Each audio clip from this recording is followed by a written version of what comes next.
Vaccarella.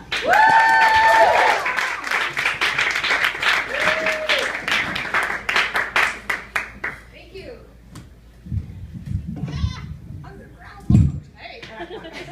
I didn't work out today, sorry. Hey, how's it going, Underground Lounge? I'm writing my memoir. It's going to be a torrid tell-all about my passionate love affair with the love of my life. I'm going to call it 50 Shades of Grey Goose. My life with vodka. It'll be a bestseller, I'm sure. Show of hands here. Who likes going to the dentist? Come on. Show your hands. Nobody? Really? I know. Nobody likes going to the dentist. I know this because I'm a dental assistant.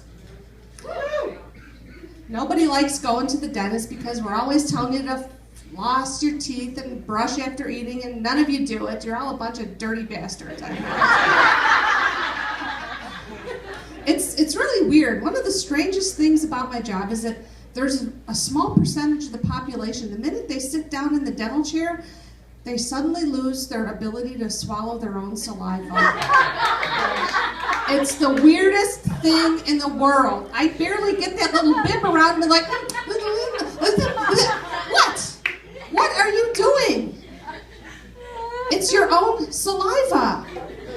What do you do with it the other 23 hours of the day, you freak? I don't get it.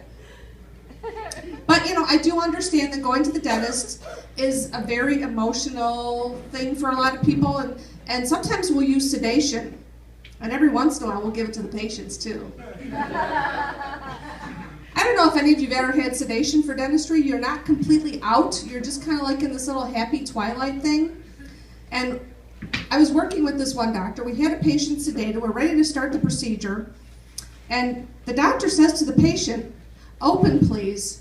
Oh, she opened all right. She opened her legs wide. And I looked down at the patient, I looked over at the doctor, I looked down at the patient, I looked over to the doctor, I looked down at the patient, I looked over at the doctor, I was like, "Doc, I think she likes you." He didn't think that was funny. Yeah. But I don't always like to tell people what I do for a living because people have this preconceived notion that working in somebody's mouth is filthy, disgusting. Whatever, it's how I pay my mortgage.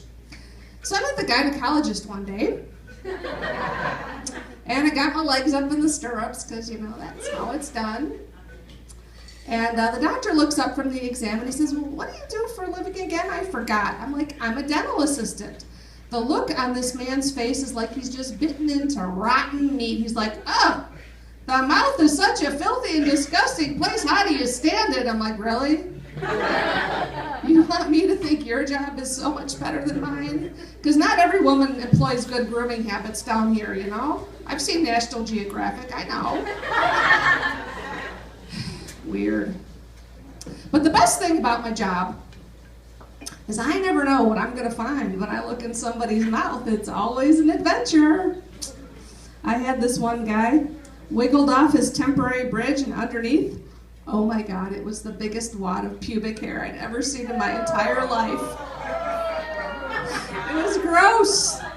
But you know what?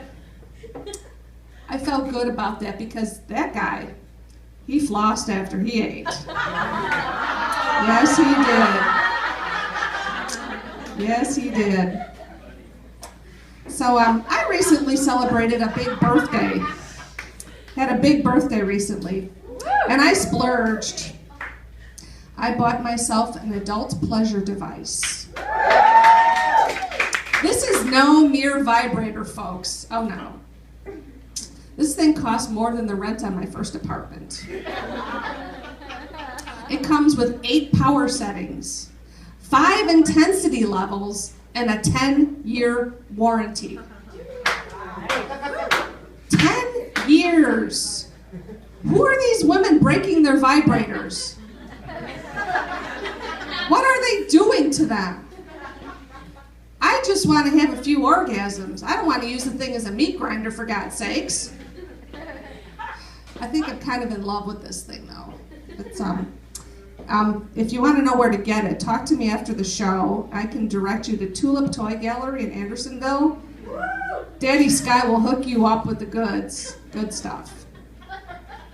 It is. Yeah. I'm a giver, what can I say? There's a new generation of young adults. Some people call them failure to launch babies. Other people call them boomerang kids. I don't care what you call them. I got one living in my house and I want him the fuck out. You know, it's not all bad. I mean, he's not a horrible person, but I miss my privacy. And I miss cookies. I can't have a frickin' cookie in my house. I've had to start hiding my cookies in old tampon boxes. Because he won't look in there. Yet. And recently he started dating this woman, and she's a very nice young woman. No problem with her, but he asked his dad and I if she could spend the night.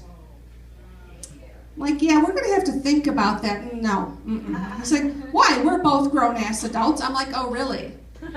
Wow. Then you can go get yourself a grown-ass apartment or a grown-ass hotel room. Or you can go to the back seat of your grown-ass car because if it was good enough for your dad and I, it's good enough for you. That's my time. My name's Patty Vaccarella. Let's bring David back up to the stage.